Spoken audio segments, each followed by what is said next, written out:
Very good morning, everyone. Welcome. First of all, I want to thank Michael Shifter and Margaret Myers for the kind invitation to be here to share the remarks of my colleagues with you on a very important issue, particularly for those of us interested in the Pacific Rim, which is not simply China's presence in Latin America, but in fact Japan's presence, which has in fact many more years in terms of track record of doing business, of having in fact established migrant populations who went to Brazil, who went to Peru. So the relationship is long-standing. It's my honor to have on my left Yasushi Takase. He's the Director General, Latin America and Caribbean Affairs Bureau at the Ministry of Foreign Affairs of Japan. To his left is Mireya Solis. Mireya is the Philip Knight Chair in Japan Studies at the Center for East Asia Policy Studies at the Brookings Institution, just next door, and Professor Arturo Valenzuela to Mireya's left, a professor of government at Georgetown University and someone with extensive experience at the very top echelons of foreign policy in the US from the State Department perspective throughout the Americas, in fact. It's not my panel, and I should not be saying more than this. I've introduced my colleagues, and they will speak in the order in which I mentioned them, with Mr. Takase first, Mrs. Solis second, and Arturo third. I would just leave a short comment on the table. They don't have to answer it or address it, but this is more general for when we are doing Q&A. And it's given Prime Minister Abe's attempt to forge closer links with Latin America, his visit last year, and the series of initiatives that came out of that. To someone looking at this issue from the outside, that is neither based in Latin America nor based in Japan, one of the interesting questions, at least in my mind, is the extent to which Japan, with an economy which has not been very strong, it's not in any way catastrophic. It's been, in fact, a two-decade decline, which is relatively soft and controlled. But given the relative scarcity of resources, and this is something now that afflicts China, that afflicts the Eurozone, that afflicts Japan, where are the means, the financial means? We know that your country has great bureaucratic capacity, has a great state with capacity to implement policy. But in a world of scarce resources, where are the means, the financial means that might allow Japan to reach out, to forge closer business, trading, diplomatic engagement with Latin America? I leave it there. Thank you very much for being here. And Mr. Takase, the floor is yours. Well, good morning, everybody. My name is Takase. I'm from the Foreign Ministry of Japan, Tokyo. Thank you very much for giving me this opportunity to explain to you about our Japanese foreign policy toward Latin American countries. Well, it's a great pleasure and honor for me to be able to speak to you this morning. But before anything, I would also like to express my condolences to those victims in Chile suffering from another earthquake. Well, having said, our diplomatic relationship with Latin American countries started more than 140 years ago when we first signed our, what we call provisional treaty of amity and commerce with Peru in 1873. 15 years after we signed our treaty with the United States in 1858. And this year we are celebrating diplomatic relationship with 120th anniversary of diplomatic relationship with Brazil, and also 80th anniversary with 5 Central American countries. And as you know very well, we have a large community of Japanese and Japanese dissidents in Latin America. But the first organized migration from Japan to Latin American countries took place in 1897 to Mexico. Then our migration to Brazil started in 1908. And in the 60s and 70s, where Japan was very much involved in the development of industries in Latin American countries. For example, in case of Brazil, we had joint national projects in their starting up their steel industry and also shipbuilding industry. We are very much involved in the development of Carajás iron mine, and a little bit later we worked with Brazilians to cultivate soybeans in Cerrado in Brazil. However, in 1980s, some Latin American countries lost a decade, and in 1990s, from 1990s, I say, we Japan lost 2 decades. And when the Latin American countries came back to pick up their economy, Japanese business started to go back to Latin America too, but rather cautiously. And at that time, Latin American countries were rather stable, growing economically, but rather stable in socially and politically. That means we read very few news articles in our newspapers on Latin America. No news was a good news, but the general attention towards Latin America in Japan was rather low. And of course, from 2006 and on, in Japan, we have different prime ministers every year.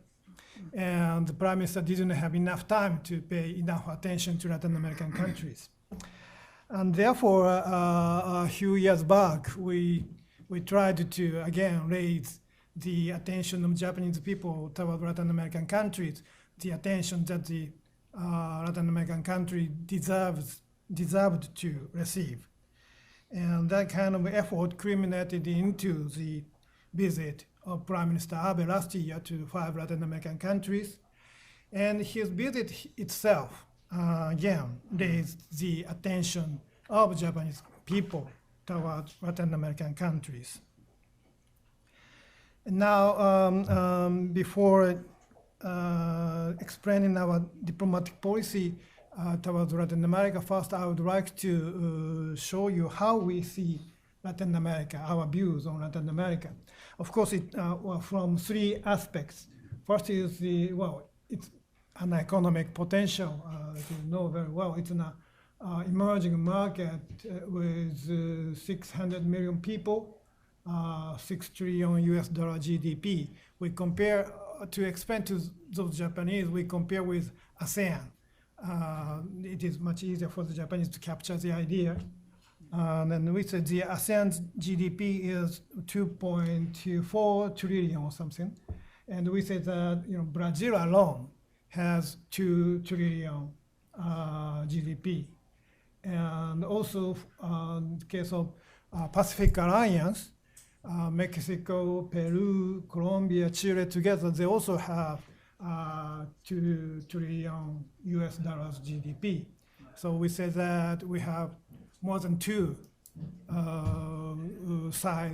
ASEAN size market in Latin America, and then it's growing because with their economic growth, middle class is expanding there too. And one needless to explain to you, they have abundance of natural resources, mineral resources, energy, and food. Well, I don't need to explain this, but they have a lot of mineral resources. They are now exploiting oil field underneath the sea in Mexican Gulf and offshore Brazil. And also Brazil and Argentina, they produce a lot of agricultural products, soybeans, corn, and wheat. So we say that this region is critical to our energy and food security. Second aspect is their increasing presence in the international community.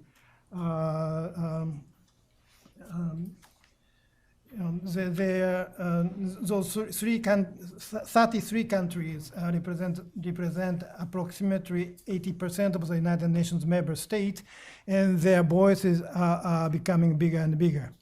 Argentina, Brazil, and Mexico, they are the members of the G20. Mexico, Chile, Peru, they are the members of APEC, and we are now negotiating TPP with them. And different Latin American countries play important roles in different international fora. But what is more important is that we share the same value. We share those fundamental values of democracy, market economy, and rule of law. So our approaches may differ a little bit, but we do share the same direction, same goals at the end. And thirdly, we see this region as our asset of our diplomacy. As I said, we have a huge Japanese and Japanese descendants community in Latin America.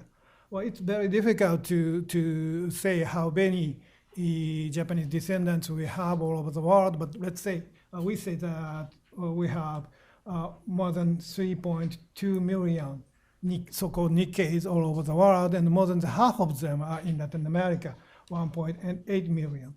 The majority of them are in Brazil, with 1.6 million, but many other countries, and we do have many Nikkeis.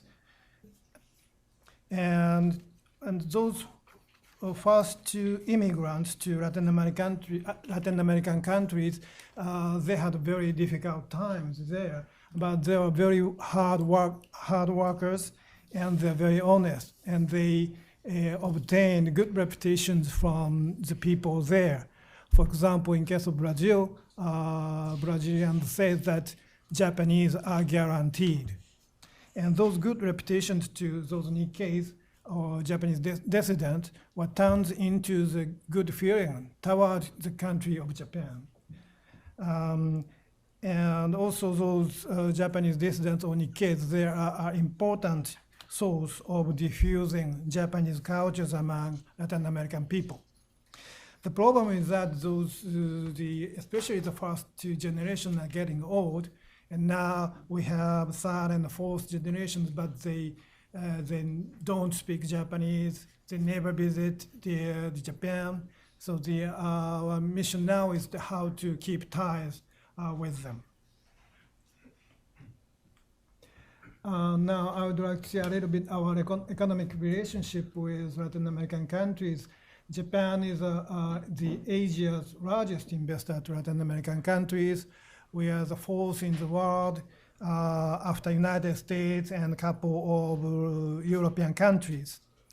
As you can see, for example, in the case of last year, our investment to Latin America was more than nearly twice as much as our investment to China. It was huge. And in accordance with this investment, more and more Japanese companies are setting up their establishment in Latin American countries. In case of Brazil, we have already nearly 700. In case of Mexico, in case of Mexico, the number is growing very rapidly, very recently, and it's now over 800. And Chile and Colombia and maybe Peru, they are picking up now. And overall, totally more than 2,000 Japanese and more than 2,000 establishments of the Japanese companies are in Latin America. And those Japanese companies go to Latin America with long-term perspectives, and they train their local employees, and thereby they contribute to the development of human resources and transfer of technology in recipient countries.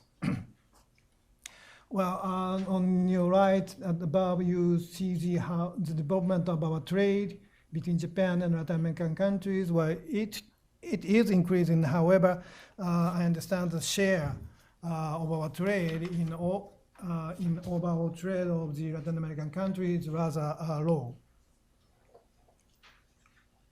And now I would like to explain our economic cooperation toward Latin American countries.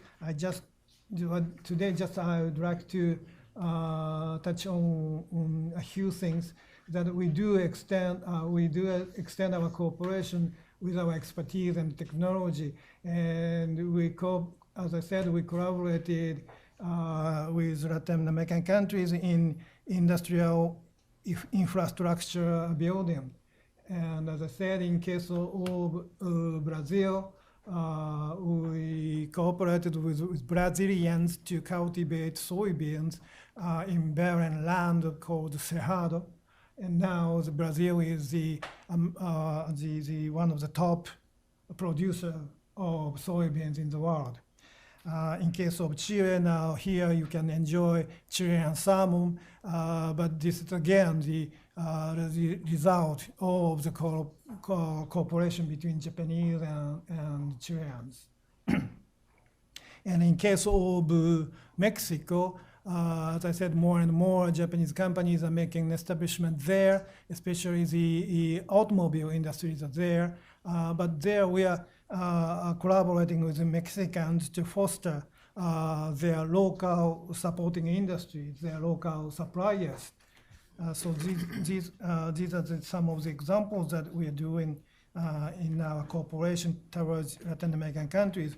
We also extend our assistance or cooperation bilaterally, not only bilaterally, but with on the regional basis, especially to Central American countries and the Caribbean countries. And also we are extending what we call triangular cooperation together with Brazil, Mexico, Argentina, and Chile. For example, this cultivation of soybeans we did in Brazil, now we are extending that experiences to Mozambique together with Brazilians.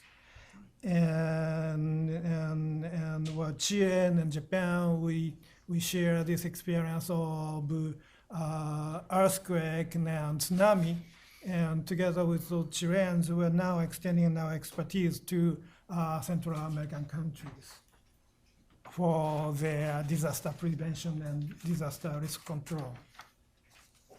So these are the views, our views on Latin America.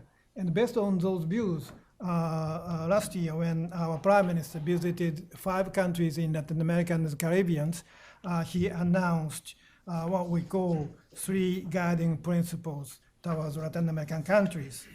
And the key word is together, but when he made his policy speech in Sao Paulo, he announced those 3 guiding principles in Portuguese. So he said juntos instead of together.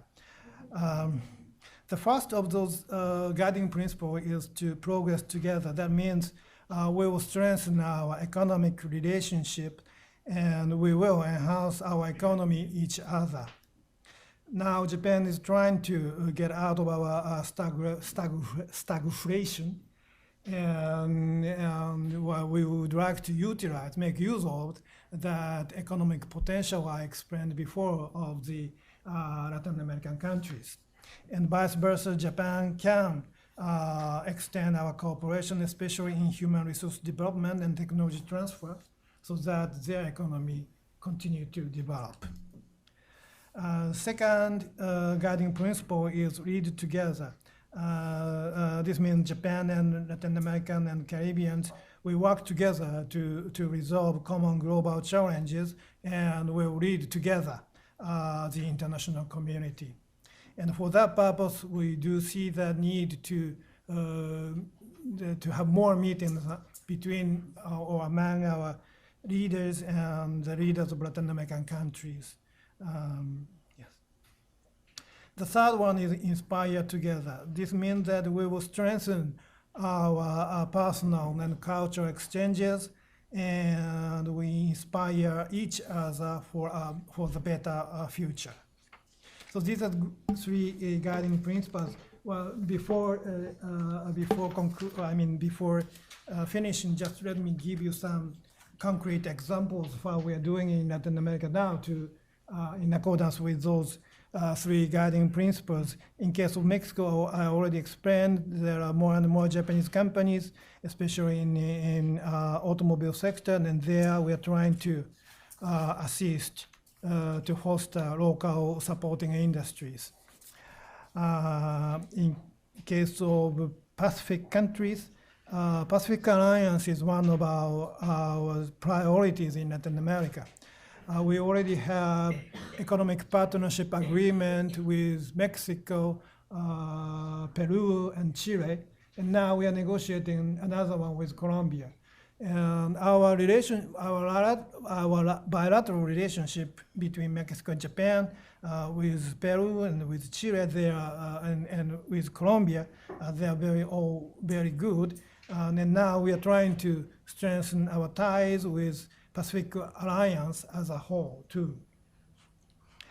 And Caribbean countries, well, they're quite active in international forum, and they do have 14 boards in United Nations and other international organizations. And we see they are a very important partner to work with in those international issues. And we extend our cooperation, giving due consideration to the vulnerability that they have as small island countries. And Cuba, we welcome and support the improvement of the relationship between Cuba and the United States. Our foreign minister visited Cuba, Havana, this April after his visit to Washington, here to Washington. It was the first visit of the Japanese foreign minister to Havana. And lastly, Brazil. This year, as I said, we are celebrating the 120th anniversary of diplomatic relationship with Brazil. And although they are now going through the economic and somehow also political difficulties, but since Brazil is an important partner in the international community, we are trying to further strengthen our relationship with Brazil. So Japan now, with these three guiding principles, we are trying to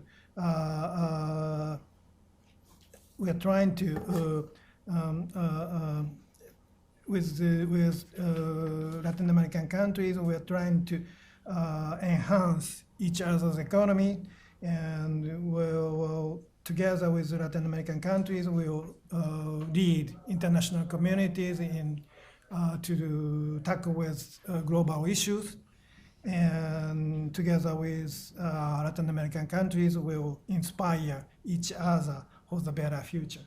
Thank you very much. Thank you, Mr. Takase. The floor is now Mireya Solis.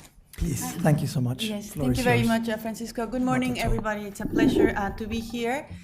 I'm going to start like any Japanese panelist would start, and that is with an apology, to make the point that I care deeply about Japan-Latin American relations. I am Mexican, and I attended a Japanese middle school while I was growing up in Mexico. So I have long followed this relationship, but I have to say that lately my research has focused more on Japan's role in Asia and its own process of domestic economic reform and US-Japan relations. But this has given me the opportunity to come back to where my heart really is, and I'm really delighted to see that there is now a sustained effort to highlight the role of Japan and Latin America here in DC and the United States. So for that reason, I have just three short comments to make. And I also want to add then a fourth, because I would like to offer some tentative answers to the question, very interesting question that Francisco posed to all of us, and that is, how will the strength or lack thereof of Japan's economy influence Japan's presence in the region? So let me then start with these three broad comments. First of all, I would like to make a point in highlighting how, in fact, the world is cross-regional. And this presents both opportunities, but also has its drawbacks. I think it's really interesting that it's not even, or perhaps we're just reaching 10 o'clock in the morning, and there's one word that has already been mentioned at least 3 times. Probably it's the 4th time I mentioned this. And that is when we think about Japan-Latin American relations, the first word that comes to mind is long-standing. This is a relationship that goes way back. It's also a very deep relationship, and it's a substantive relationship. But I would make also the point that when we're trying to understand, to grasp the significance of this relationship, we have to go beyond relative shares. Because sometimes these figures can appear discouraging, and they actually obscure more than highlight the true significance of this relationship. Let me give you an example. When we look at trade interaction between these 2 regions, and you look at relative shares, you're likely not going to be very impressed. Because for Latin America, Japan represents 3% of its trade, and for Japan, Latin America represents less than 5% of its trade. I can tell you that many, many times when I have brought up these figures, I lose the interest from the audience, because they tend to dismiss the relationship as too small. It's not going to be consequential. And I would make the case that we're missing the big picture, because there's a lot going on. Let me give you an example to drive this point. I've done research in the past about Japan-Mexico trade negotiations. Many people in the audience were scratching their head when I said, well, Mexico represents 1% of Japan's exports. And then they were puzzled. Why would Japan spend so much time, dedicate so much of its human resources to the negotiation of an agreement that was hard negotiation and only covers 1% of its exports? Isn't that a lot of effort with little to show for? Actually, no, because there were very significant sectoral stakes in the Japan-Mexico negotiation that are not captured by that 1% figure. When Mexico approached the United States to negotiate a trade agreement, what eventually became NAFTA, that in many ways changed the conditions of operation for Japanese companies in Mexico in a way in which was not favorable to their interests, to their strategies. Because we know that preferential trade agreements create trade and investment diversion towards third parties. And Japan felt this effect very keenly. So for example, with these very stringent rules of origin in automobiles, Japanese companies had to reorganize their production networks. Japanese electronic firms were also very worried about the fact that duty drawback benefits to third parties were going to be phased out because of NAFTA. Because the idea is to give preferences to the members, not to everybody else. That's the essence of preferential trade negotiations. And also, in this spirit, it was now going to be the case that companies from FTA counterparts will have special benefits in making bids for government contracts. And this was not good news for Japanese trading companies and so forth.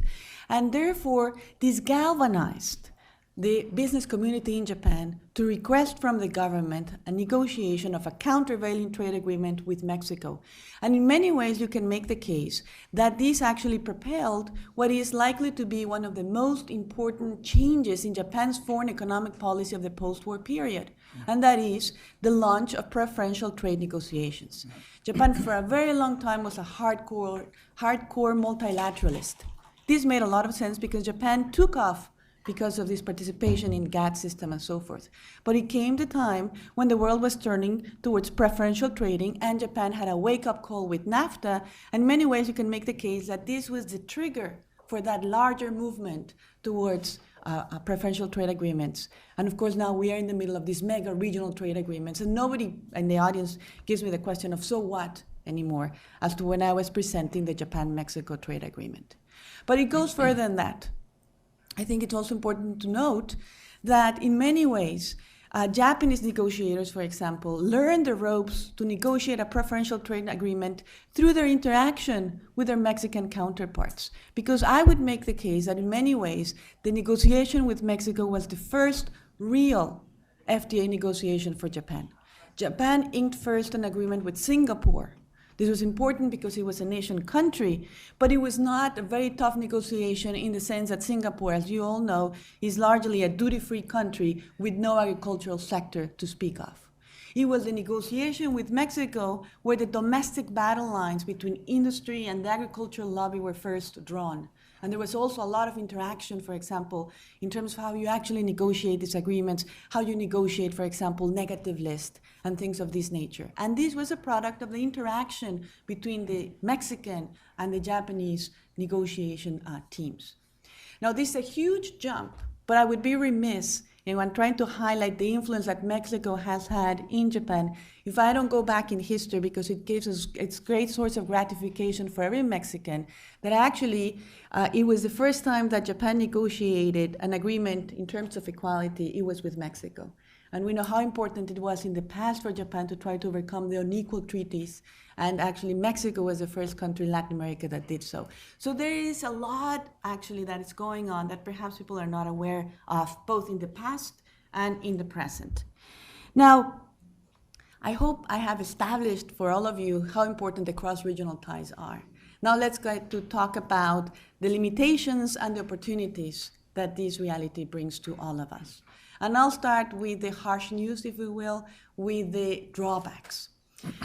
We all understand that infrastructure finance is a bottleneck to Latin American development. But I think it's also very clear that the world today is fixated not in Latin America's infrastructure finance needs, but actually on Asia. And there's a lot of discussion, there's a lot of policy initiatives, there's a lot of action in this area, but not in our region, not in Latin America, but in Asia. And the competition, if you will, between Japan and China has given rise to two very important initiatives. The Asia Infrastructure Investment Bank, $100 billion behind it. And then, I think very interestingly, the Japanese initiative of the Quality Infrastructure Fund for $110 billion. So this is all good news, but I also, for Asia, but I also think it presents a tough question for people here in Latin America, well, not here, but thinking of Latin America about how you actually compete with your Asian peers to capture those resources when it seems that Japan and China are looking mostly elsewhere. And I think that's very important to our discussion today. But it's not all bad news. This competition has spillover positive effects for Latin America. Because as part of this redesign or re-engagement on the infrastructure finance issue, Japan also has announced some very interesting modifications, reforms to the Japan Bank for International Cooperation, how it's going to operate. And people who are close to the bank, the way they have explained to me the essence of these reforms is that there's going to be greater acceptance of risk. And therefore, there's going to be a more nimble, more proactive, more active presence of the bank. And this actually should affect not only how the bank behaves in its projects towards Asia, but also towards Latin America. And therefore, that, I think, is a very interesting, promising opportunity for the region. All right, so point number 2 in my brief remarks, and I hope I'm staying in the brief part of it. The Asian giants and Latin America. Is China a useful reference point when we think about what kind of engagement Japan has with the region or not? I think that it seems inevitable that whenever we think today about Japan's role in Latin America, we always do it with a comparison in the back of our mind, and that is a comparison to China. And I think it's also very important to note that the narrative of a retreating, mature power, that is Japan, and an emerging, rising China has taken hold. And therefore, people frequently debate whether there is, in fact, an all-out, zero-sum competition between Japan and China in the region. I don't favor that interpretation of what's going on. I don't think that that describes the nature of the involvement of these two Asian giants in Latin America. It is true, of course, that both Japan and China are keenly interested in the wealth of natural resources in Latin America. It is also true that when you look at the trade angle of this relationship, there are very strong similarities in the sense that we're talking about a vertical pattern of trade, the typical exchange of commodities for manufacturers. But after that, I would say, the differences are more striking. And they speak of a different model of engagement, perhaps even complementarity. One, because even in the commodity part of the relationship, I think that, as was highlighted by Mr. Takase, and I understand some of our panelists in the next session will refer, Japan has had a very strong interest not only in minerals, but actually in agriculture. And its activities have had a transformative effect on some of these countries. Moreover, when we talked about foreign direct investment, it is not a competition. Japan is way ahead, both in annual flows and in terms of cumulative stocks of FDI. That's why we talk about long-standing relationships. We have companies in Mexico, Japanese companies in Mexico, that have been there for 50, 60 years. And more importantly, when we talk about FDI from Japan to the region, we have a well-rounded portfolio. It's no longer that a single-minded concern with commodities, with minerals, with fuels, and so forth. Actually, it's very evenly divided between manufacturing, services, and the primary sector. So there's much more, if you will, of contribution to a diversified economy coming from Japanese investment. The same is true for Japan's cooperation initiatives from JICA, who has a lot of very creative initiatives in a very wide-ranging set of fields. And I would argue that in trade policy, in many ways, Japan is ahead of China in the sense that it has moved beyond signing bilateral trade agreements. Each Asian country has 3 agreements with different Latin American countries because of the TPP, and because this speaks of a larger project of bringing together 2 regions, Asia and Latin America, although there are limits here that I'd like to highlight later on. And let me give you an example. Last year, both Prime Minister Abe and Xi Jinping visited Latin America, and there was a lot of commentary in the media. And I think because these visits were in close proximity, a lot of people talked about this competition, all-out competition. But I actually side with the other type of commentary that was out there that looked, for example, at the fact that these 2 leaders were visiting very different countries in the region. The only country where they overlapped was Brazil. Japan visited countries like Mexico, like Chile, Trinidad and Tobago. China went to countries like Argentina and Venezuela. They're completely different countries altogether that speak also of a different relationship with the region. So these 2 countries, seems to me, have different strategies, have had different times of projection in the region, and are not necessarily locked in an all-out competition. But let's be realistic. Comparisons will continue to be made. It's like siblings. You cannot skip it. You will always be compared to one another. So I think that when these comparisons are made, Japan actually should emphasize the contributions that it has made. That we're talking about a deep economic relationship that has withstood severe episodes of turbulence on both sides of the Pacific. So because frequently when we mention economic turbulence, we think, oh, it's Latin America debt crisis, or it's the tequila crisis, it's the Argentinian crisis, it's always, that's where the troubles are. But the fact is that Japan, as we know, has had its own difficulties. The last 2 decades, for example, and Japan was severely hit by the global financial crisis. And notwithstanding these ups and downs in their economic performance, the partnership remains. I also think that it's very important to highlight for Japan that it is not a competitive threat to Latin America's manufacturing base. Actually, there's a lot of complementarity, and Japan is involved in the development of supply chains in the region. And that's obviously very, very positive. And therefore, Japan also, because of its more well-rounded portfolio of foreign direct investment, is not exacerbating an extreme concentration in the commodity sector of Latin America either. And these are all very, very positive messages, I think, that Japan can make. Now, I don't think that these lets Japan completely off the hook in terms of thinking how we improve, how we deepen the relationship. And 2 areas come to mind. For example, I think that there is much more that can be done for Japan to become a main market of destination for Latin American exports.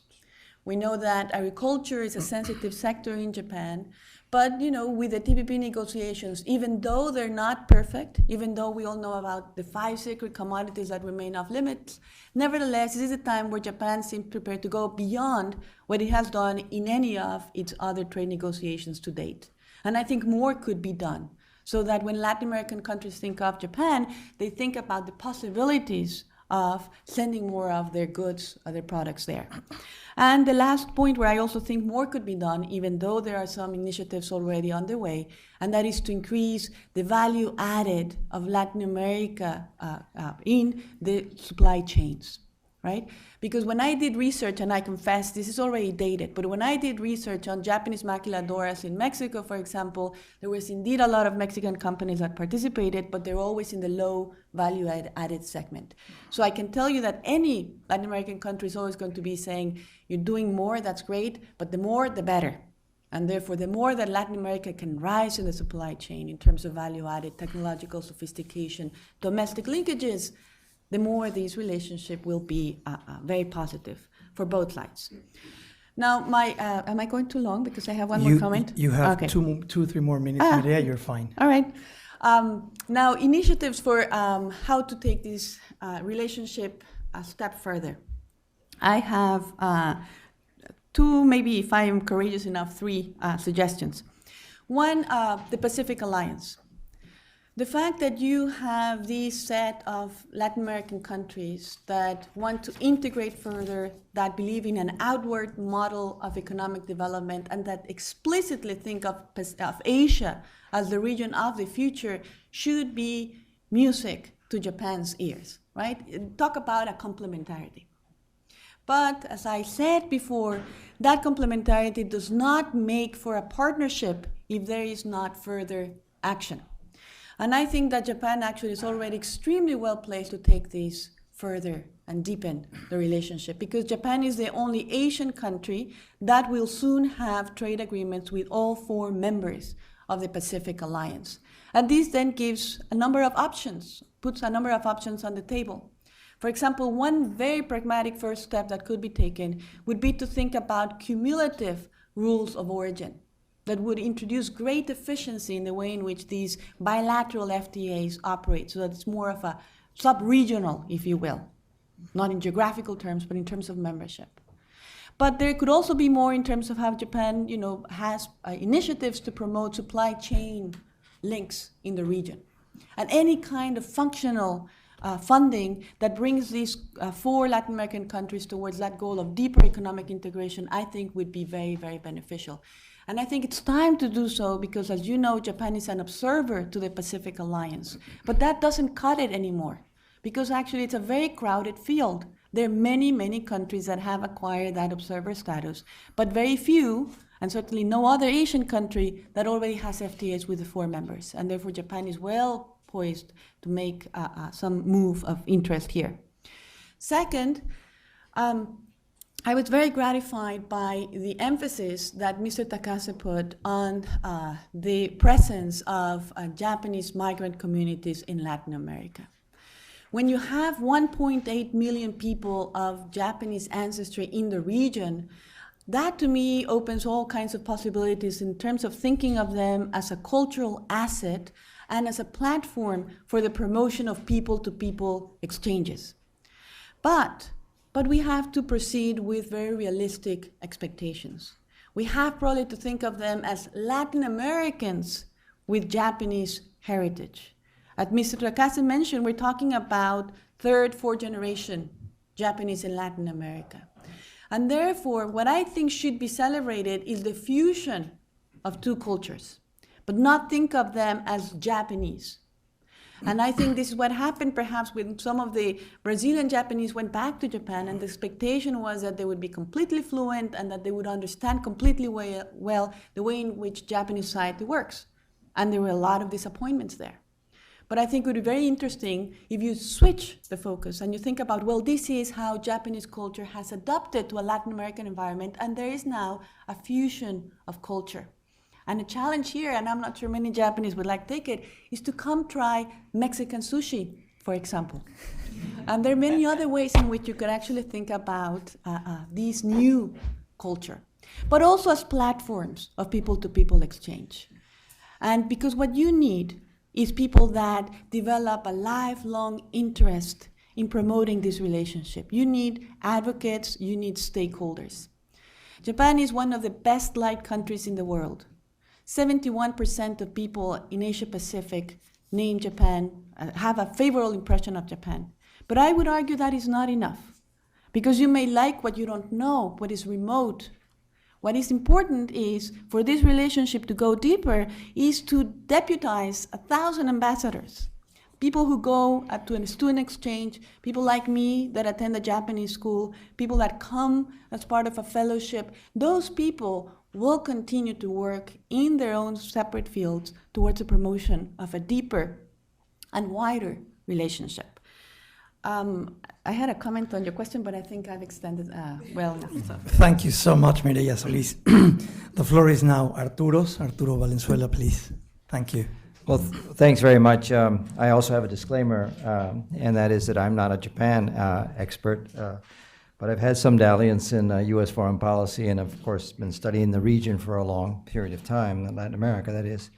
So I'm happy to participate, and I'm honored to be on this panel with you, and appreciate the dialogue's invitation and the effort to discuss a very important topic.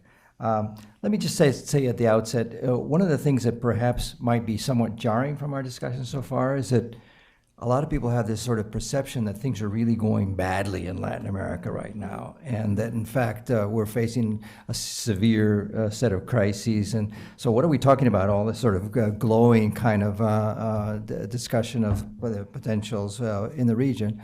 In fact, to set the record straight, I think that while it is no question that Latin America is facing a difficult moment right now, and in some countries, perhaps extremely critical situation. I mean, we haven't talked about Venezuela, but Venezuela obviously is a case in point. Having said that, I think that all of us who've really followed the region for a long period of time have a strong dose of optimism about Latin America and where it's going to go. And in that sense, your description, Director General, of the potentials for Latin America, I think are real. We need to remember that it's not been that long since, you know, in Latin America you had Praetorian politics, that is military rule, authoritarianism, that kind of thing. 42% of all changes of government from 1930 until 1980 were through military coups, and then you had a long period of authoritarianism. In the 60s, 70s, and 80s. Only 3 countries escaped that. You know, then if you add to that, you reminded us of the lost decade of the 1980s, which was really a significant problem for Latin America, where Latin America was perhaps before Japan had invented stagflation as the way in which you move forward on this, and not move forward at all. So. Having said that, if you jump forward to today, the reforms that were done in the economic sphere, macroeconomic stabilization policies, structural adjustment policies, and then add to that, you know, really innovative policies to address poverty issues and so on and so forth, that have really changed the landscape in Latin America from a very significant point of view, are something to be confident about, that things are moving in the right direction. On the political front, you know, there have only been 2 military coups, you know, straightforward military coups since the end of the Cold War. Although with Pérez Molina's resignation recently, 18 heads of state have not finished their terms of office. So there still is a significant deficit in terms of institutional construction in Latin America, a significant deficit in terms of the rule of law in Latin America, which is an issue that affects some countries more than others. These are significant challenges. And in that sense, you know, let me just say that the kind of cooperation that Director General pointed to, of working with countries in Latin America on addressing some of these sorts of issues. You know, the cooperation, for example, that's going into Central America and things like that are extremely welcome. I think it's a challenge ahead, but I think we're confident that Latin America is going to turn the corner on this. We see some differences right now. Everybody makes a big point of this, that There's a Alliance of the Pacific. The Alliance of the Pacific is providing something of a different model of development in the region, and that is one that's based on really significant patterns of integration that are taking place within the countries of the Alliance of the Pacific that are not taking place, of course, within the Mercosur region. And the Mercosur region is just showing how what is essentially a customs union, which is what Mercosur really is, that is in some ways designed to protect the market shares and so on, and of the largest partners, is just simply not a model that is as effective as the models that are based on free trade agreements. So that gives us some confidence that there is some movement forward. I was just in Brazil twice recently to speak at a couple of very important events, and I think that despite the challenges that Brazil is facing right now, that the silver lining behind this is that there will be some reforms that are going to have to be implemented. And you begin to see also that many in Brazil are understanding that they simply cannot maintain the kind of protectionist sort of platform that they have in the past. So I think that we can be fairly confident in that regard. I'd like to add one other thing when I talk about my more optimistic view of Latin America, and that is that let's remember that this is the one continent in the world where you don't have the phenomena of irredentist politics being a problem. What is irredentist politics? And that is that, subalternate identities seeking to somehow establish themselves as sovereign identities. That is just simply not the case. When the Zapatistas had an uprising in southern Mexico, it wasn't to sort of create a new Mayan state, which is what, of course, a problem that is even continuing to affect Europe, as we know. In fact, with all due respect to my great Canadian friends, the one glimmer of irredentist politics in the Western Hemisphere is probably in Canada and not so much in other places. And the reason for that, you mentioned, Director General, that Latin America is 18% of the United Nations. It was 50-some-odd% of the United Nations when the United Nations was founded, because these are some of the longest standing independent nation states in the world. And in that sense, those sorts of elements create, I think, a significant amount of real opportunity. Let me pivot then to the topics right here, and many of the points that I was going to make have already been eloquently made, so I don't want to repeat them, but there's just simply no question. And here, if I might, I'll put my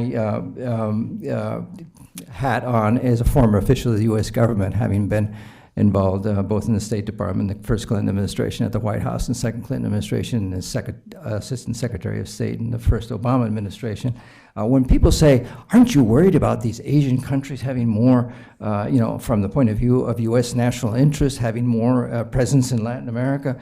And frankly, the answer has been, and in the dialogues that we've had at the official level with Asian countries on issues having to do with Latin America, we've made it very clear. No, the United States welcomes further engagement of other countries in the hemisphere. It's in the fundamental national interest of the United States for the countries of Latin America to be successful countries, to grow, to resolve some of their underlying problems. These are important partners, and from the point of view of U.S. national economic interests, of course, also very important. 42% of all exports from the United States go to the Western Hemisphere. Big chunk of that, of course, is Canada and Mexico. So it's not, you spoke of the zero-sum issues. It's not a zero-sum issue. Quite the contrary. If Latin America is going to export commodities, and let's remember that and here I go back to the distinctions you were making somewhat between China and Japan, is that China is still operating very much in the Western Hemisphere like the U.S. probably did at the beginning of the 20th century, and that is with a mercantilistic view of trying to find natural resources in order to be able to support nascent industries. And that's good. If Latin America wants to sell its exports, 60% of all exports from Latin America to China are in three products, right? Iron ore, copper, soybeans. 20% of that is Chile, and the other 40% of it is Brazil, and then you add some of the rest. This is a very different model of engagement, in fact, as has been repeated in the panel here, and I won't underscore this at any length, than what Japan, of course, is now doing.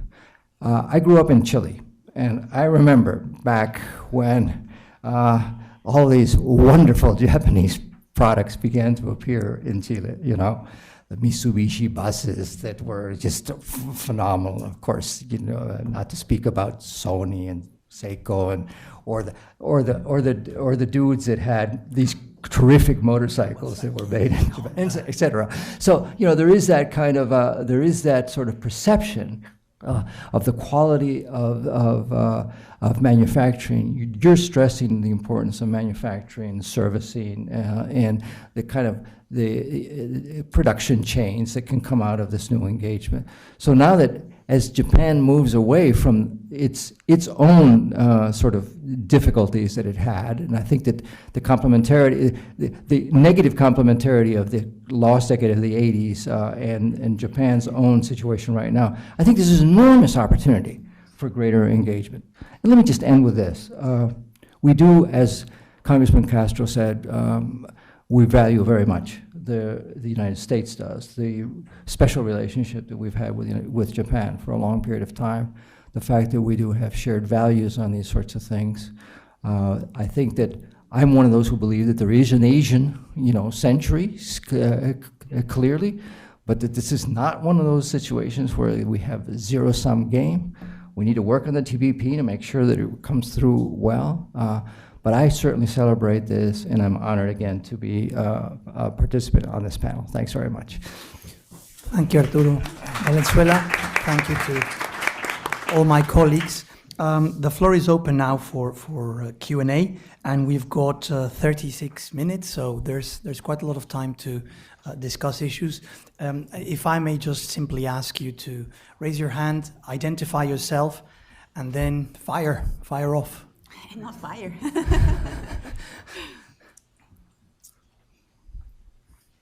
At the back, please.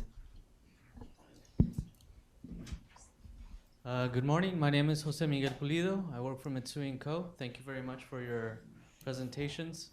I was very happy to see that Prime Minister Abe has a vision for Japan-Latin America relations, and I definitely know China has a very clear plan about China-Latin America relations. What countries in Latin America have a clear idea about the future, you know, let's say Colombia-Japan relationship, Mexico-Japan relationship, or even Mercosur-Japan relationship? And if they don't, what can we do to make sure that it gets more defined? Thank you very much. Thank you. Would you like to take that, or would you rather that we take 2 and 3? It's up to you, Director General, if you want to answer one by one, or if you want to get a list of 2 or 3 questions.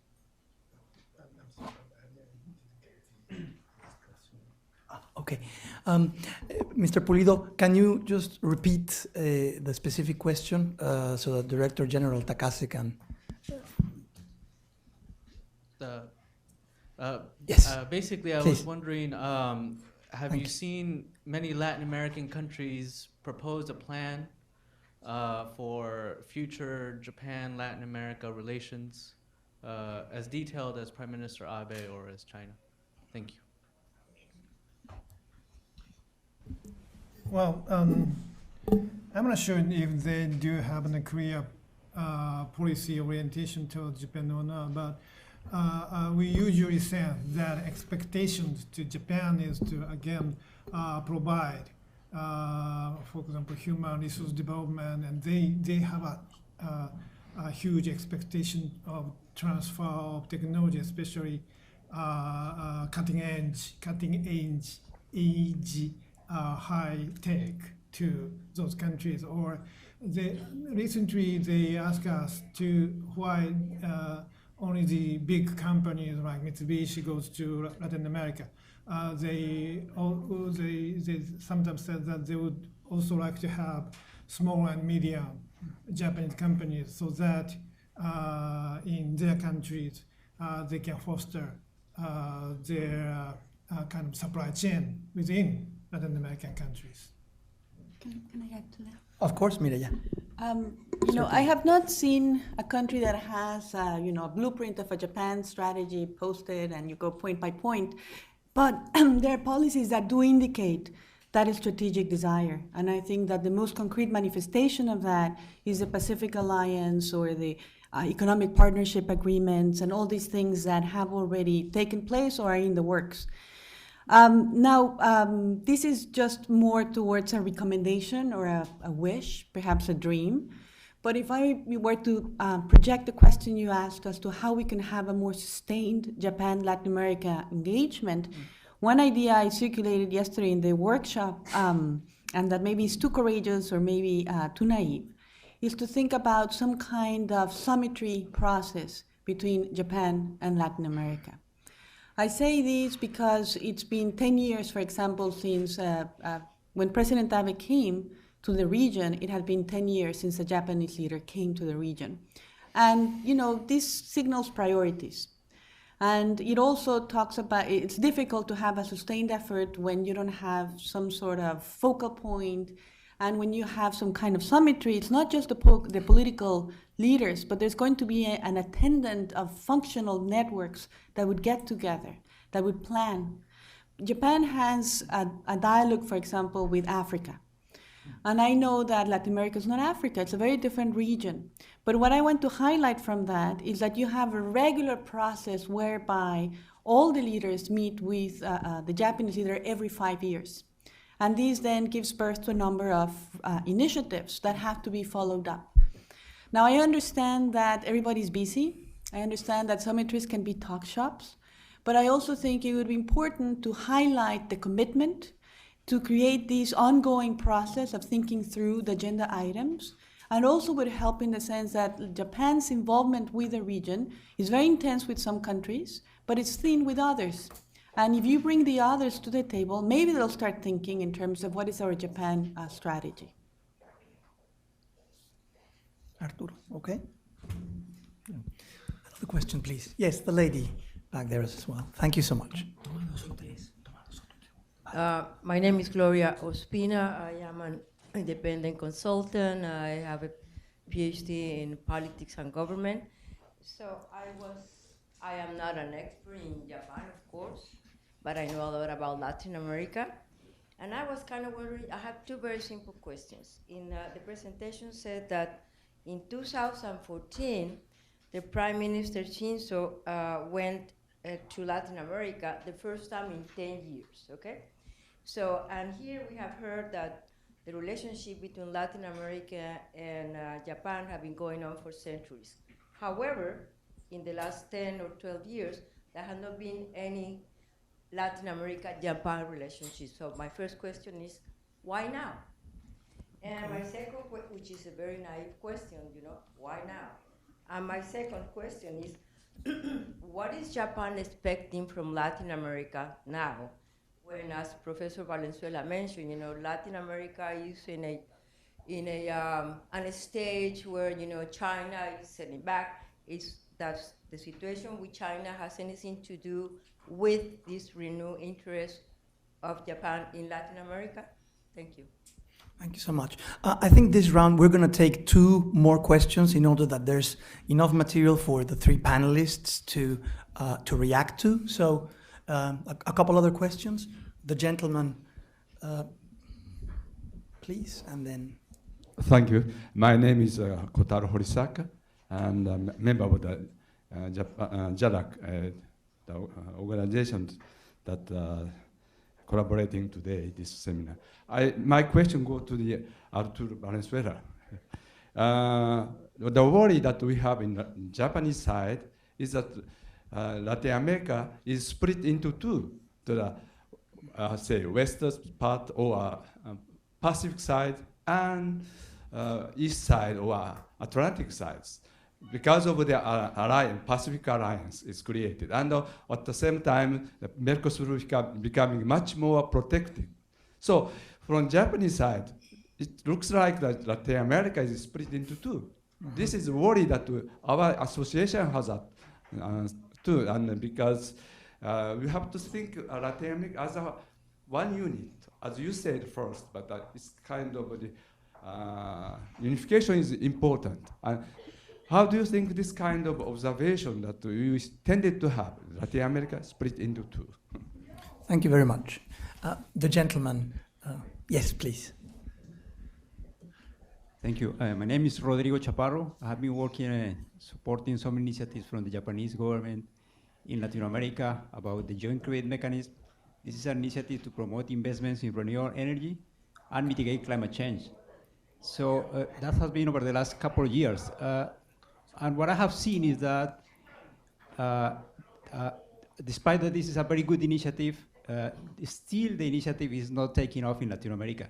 Only in a few countries, maybe Colombia, right now in Chile and in Costa Rica. Mexico is also involved. But one of the problems that I have seen is that probably I haven't seen much involvement of the private sector. So my question is, what is Japan doing to like promote more participation of the private sector to make sure that this initiative that is very grateful for renewable energy and mitigate climate change take off?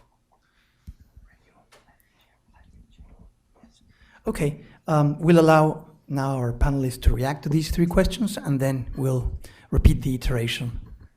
Would anyone like to start with the why now?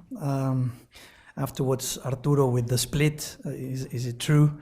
And then involvement of the private sector in cutting-edge issues, global public goods such as climate change through renewable energy. Why now? Why establishment? Why did Prime Minister Shinzo Abe had the intention to come replant the flag, if you want, of Japan in Latin America, given the very long-standing relationship, but given an absence of official presence, at least at that top level, for 10 years? Why now? Yeah.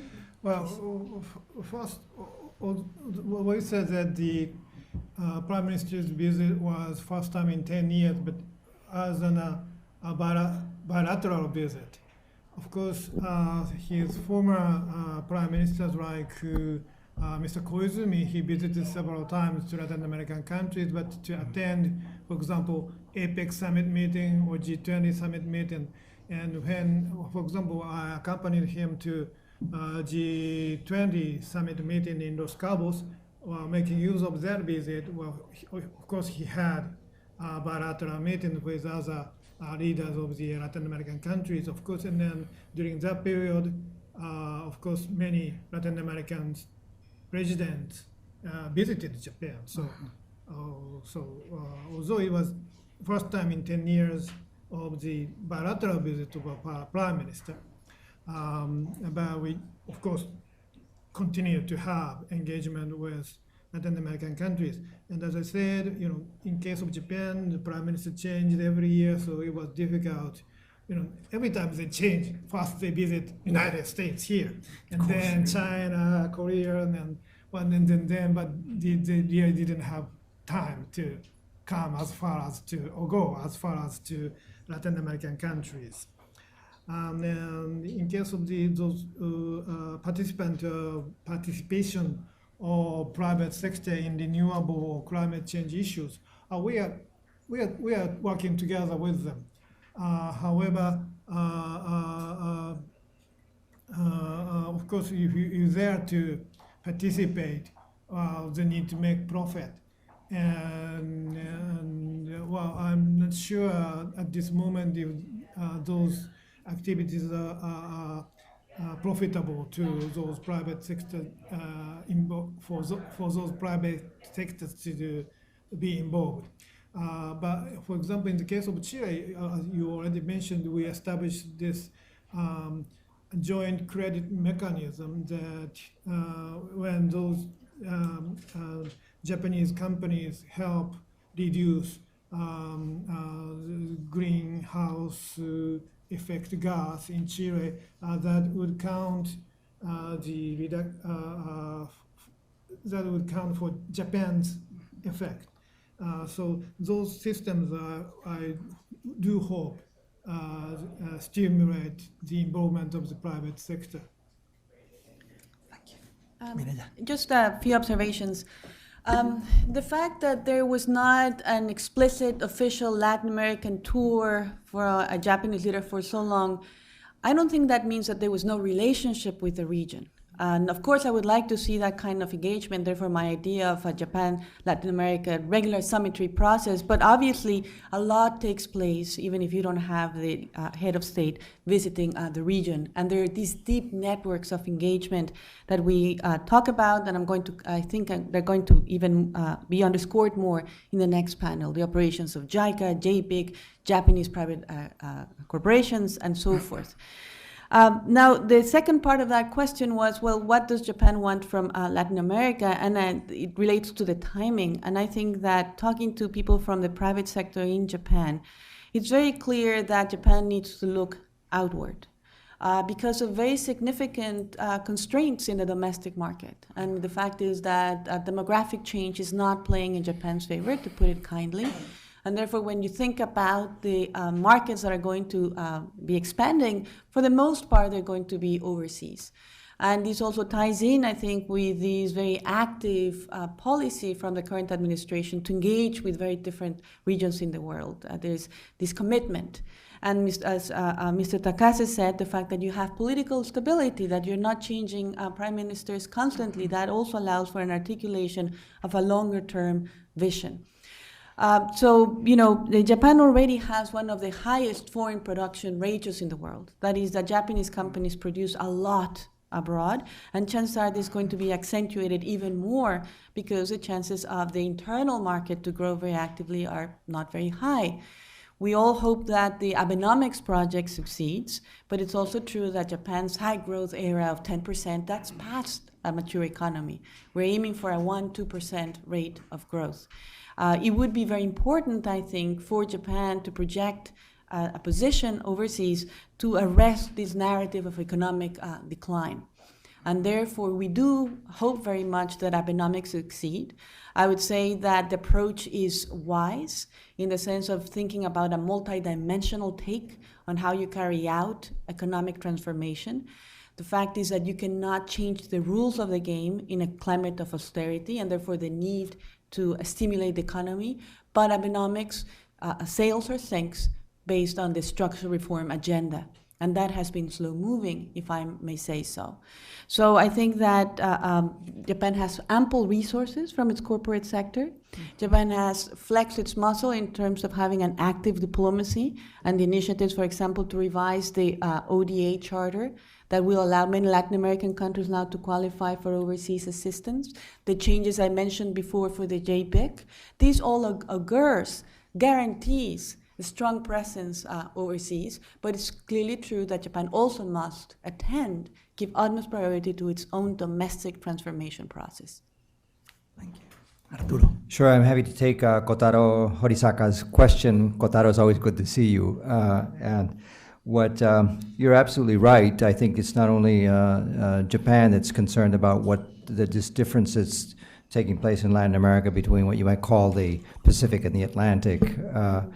Let's remember one important piece of information, and that is that in terms of purchasing power parity, the GNP of the 4 countries of the Alliance of the Pacific is equivalent to that of Brazil. So we're talking about a really significant area. And then, of course, as you've seen, the negotiations, because each one of these countries not only has free trade agreements among themselves, but also significant free trade agreements with other countries in the world. You've seen a really significant diminution of protectionist measures among them. They reduce it to less than 10%, or they're even closer to zero at this particular point. in addition to pursuing a series of economic strategies to try to build integration within the region. So the paradox, I guess, maybe that you get greater significant integration on the countries of the Pacific side based on platforms of free trade agreements than you do on the Atlantic side because you have essentially a customs union. And the customs union, favors the largest player. There's just simply no question about it, which has led to significant difficulties and disputes among the various different players within that particular customs union. I was in Uruguay just a couple weeks ago, and my friends in Uruguay keep saying at the highest level, saying, che, podríamos estar en la Alianza del Pacífico, ¿cómo lo vamos a hacer para salir para allá? Qué sé yo, this sort of thing, because, they're they feel like they're trapped geographically with this. Let me just simply add this. I think that given the crisis that's taking place right now, that you're going to, as I suggested earlier, that you're going to be seeing some changes. I think there's going to be a push more aggressively within Brazil to try to change some of these patterns. My own recommendation too is instead of rushing to the Pacific, because one cannot discount Brazil, one cannot discount the countries of the Atlantic. That's not a smart policy. There has to be engagement, and there has to be continuous engagement with them. In that sense, the long-standing relationships that Japan has with Brazil is an opportunity for Brazil to play perhaps a continuous, constructive set of engagements with Brazil.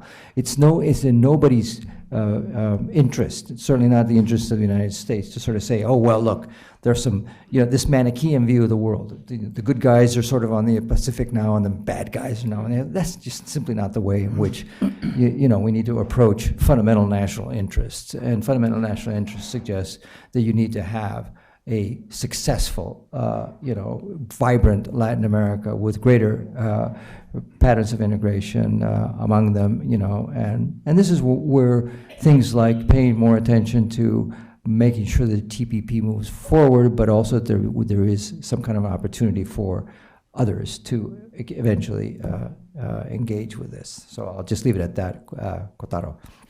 Thank you very much, Arturo. I think we have time for a last round of questions.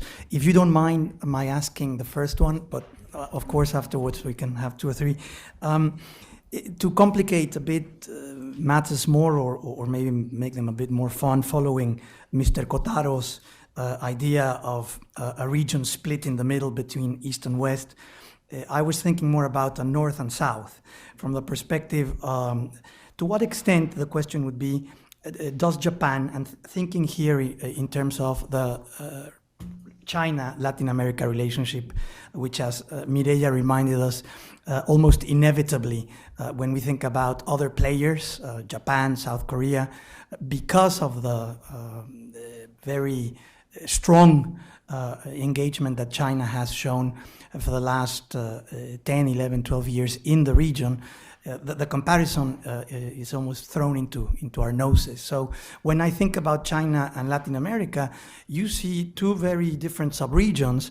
One which, as Arturo Valenzuela was reminding us, did very, very well for 8 or 9 years through a mass export of raw commodities, and that was the South. But at the same time, this engagement, the countries of Mexico, Central America, the Caribbean were hurting. They are closer to the United States. Their main market, final exports, is the United States. And China, of course, since its accession to the WTO, grabbed market share from many of the manufacturers, from maquiladoras, not only from Mexico, also from Central America, from the Dominican Republic. So now that China is in a more precarious position, it's in no one's interest for China to suffer a hard landing. Hopefully it manages to do a soft one. But given the losses that all these commodity producers were making, it seems like it's South America that is, at least currently, on the losing side as the super cycle in commodities goes down. And in fact, the profile of Japan, which exports manufacturers, which tries to help local suppliers, That really is strong, remains vibrant, and will remain strong in the future in North America. First and foremost, because the largest and most powerful country in the world drives this area. And therefore, this is at least my own reflection, it seems that the relationship that Japan has with places closer to the US, where a lot of the merchandise is going to end up, and that is Mexico, that is Central America, that is the Caribbean, might merit a different approach from the countries that first and foremost export commodities. That's my long comment, sorry about that. Now we can have 2 or 3 more questions to finish off the panel. Barbara Kochwar, please, and then Josh and the lady at the back. Thank you. Thank you very much, Barbara Kochwar from the Peterson Institute and Georgetown University. This has been a wonderful panel, lots of food for thought. I think we could discuss these issues forever. I'll try to keep my questions short. DG Takase, I was interested in your characterization of Japan's policy towards Latin America, and you mentioned as the second bullet to lead together, and I would be interested in hearing more, and that could have many manifestations and implications, so I'd be interested in hearing more from you on which areas are priority for Japan to lead together with Latin America. Now, to the other 2 panelists, Dr. Solis put forward a very interesting proposal to Japan that Japan should become the first in a crowded field of observers to the Pacific Alliance to consolidate its relations with the Pacific Alliance by accumulating rules of origin, or perhaps she's thinking in the future of an EPA with the region, or becoming not an observer. You said that doesn't cut it anymore, which seems to lead me to believe that you think they should join the Pacific Alliance. That's extremely interesting. I look forward to your paper on that. But I'd like to ask Dr. Valenzuela what he thinks as a former US policymaker. How should the US react to this? Thank you. Thank you very much. The lady behind, and lastly. Hi, my name is Lisette Gonzalez. I'm from the Colombian Trade Office here in Washington. I would like to know how do you see the negotiations between Colombia and Japan FTA agreements, and also when do you think that it will finish the negotiations, and why? Thank you. Thank you so much. And here, just at the front, Josh, thank you so much. Josh Marciano with International Technology and Trade Associates. Thank you. There's been a number of regional organizations that have developed in Latin America. Specifically, I'm thinking the Organization of American States and two, which exclude the United States, UNISOR and CELAC. I was curious how Japan views these various regional organizations, and if there's different strategies when engaging with these organizations, given their members. Thank you very much, Josh. The floor is open. Whoever wants to start. Mr. Takase, or No, go ahead. please. Well, then I'll answer to some specific questions addressed. Maybe first, in which sectors we did together, the international community, together with the Latin American countries. Well, there are several sectors, of course. One is one specific area is UN Security Council reform. Well, of course, not only Brazil, but Brazil constitute one of the G4. I mean, we are trying to become the permanent members of the Security Council together with Brazil. And actually, the permanent representative of Jamaica in New York is leading the intergovernmental discussion on UN security reform. And so we would like to cooperate with him too. Another section is disarmament. Although the basic position between Japan and Latin American countries, especially for example Mexico, differs somehow, but still we share the same goals of elimination of, for example, nuclear arms, and we form a group of nuclear disarmament initiatives, and for example, Mexico and Chile are in the same group, and we are working together. And as I said, Japan is we suffer a lot from natural disasters, but again, many Latin Americans too. And so towards the disaster prevention to disaster risk management, we work together. These are some of the examples, I would say. And the negotiation of EPA with Colombia, we are at very final stage. There are nearly, I don't know, 15 chapters or something, and more than 10 chapters are already nearly closed. What is left is market access negotiations. And Colombia wants to open up our agriculture sector, and we want to open up your automobile sector. And the problem is that, that also TPP is now very coming close to the conclusion. So our bilateral negotiators are a bit concerned about how TPP will end up too. So they are a bit engaged. And then about the regional organizations, yes, but there are so many. For example, this afternoon I'm going to visit OAS, and we've been cooperating with them for a long time.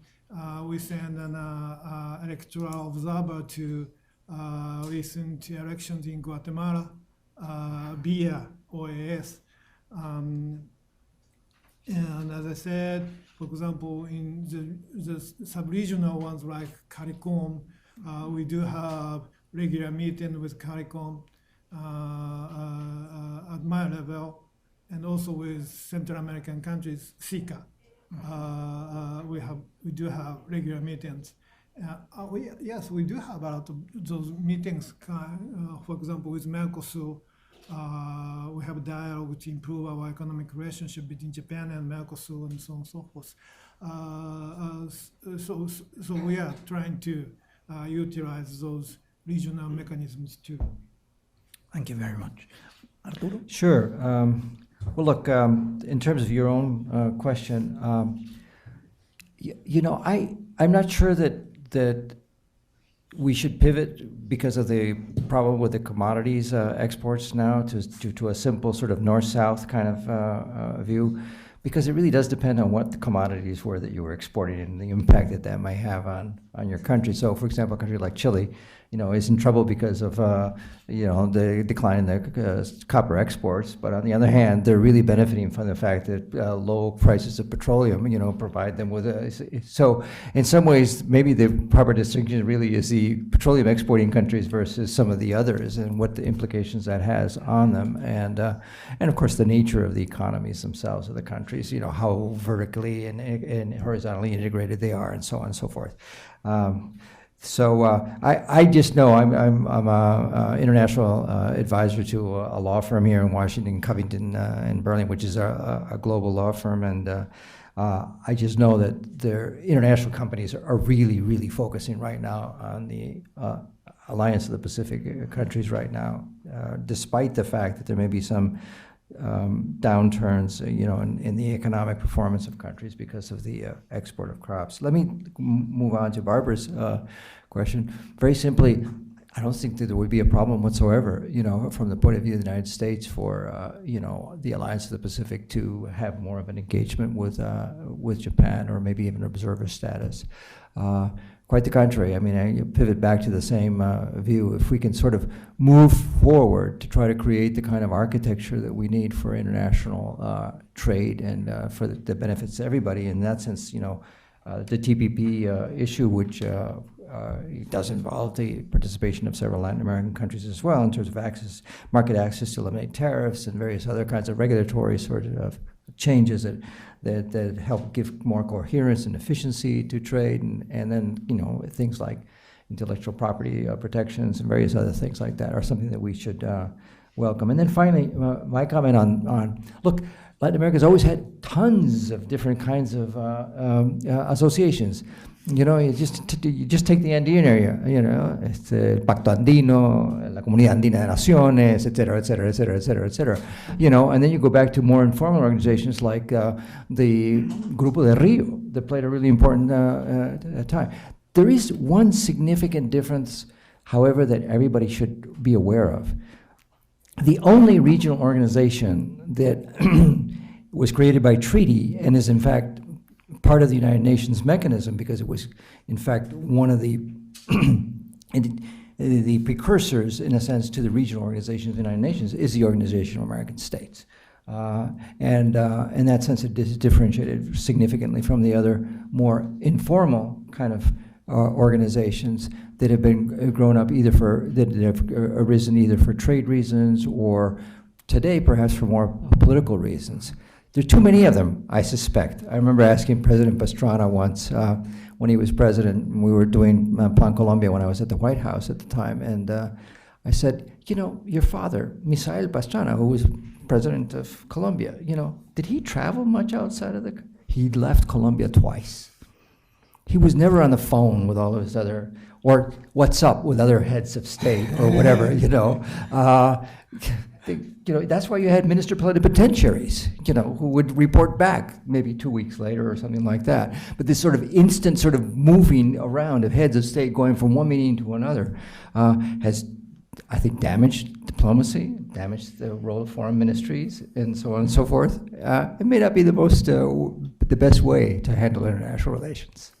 Thank you so much. Mireya, you've got the last word. All right, thank you so much. Just to go back to Barbara's question about how to operationalize Japan's engagement with the Pacific Alliance. My thoughts, my recommendations are to start with low-hanging fruit, and therefore the natural next step would be on the rules of origin. That seems to be more feasible.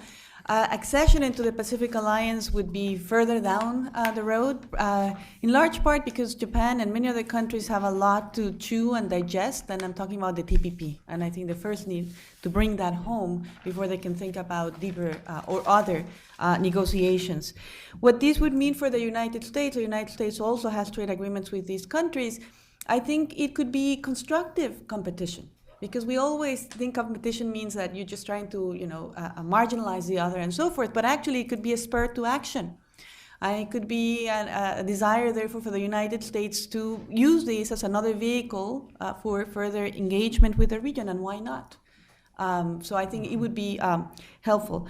I also think it would be beneficial in the sense that, you know, going back, we have someone from Colombia, that, you know, to reinforce the image that, you know, there are many Latin American countries that want to sign on, or at least some, and that they are prevented perhaps from, at least point, seems like joining TPP because they're not members of APEC. I hear different things, whether this is ironclad rule or not.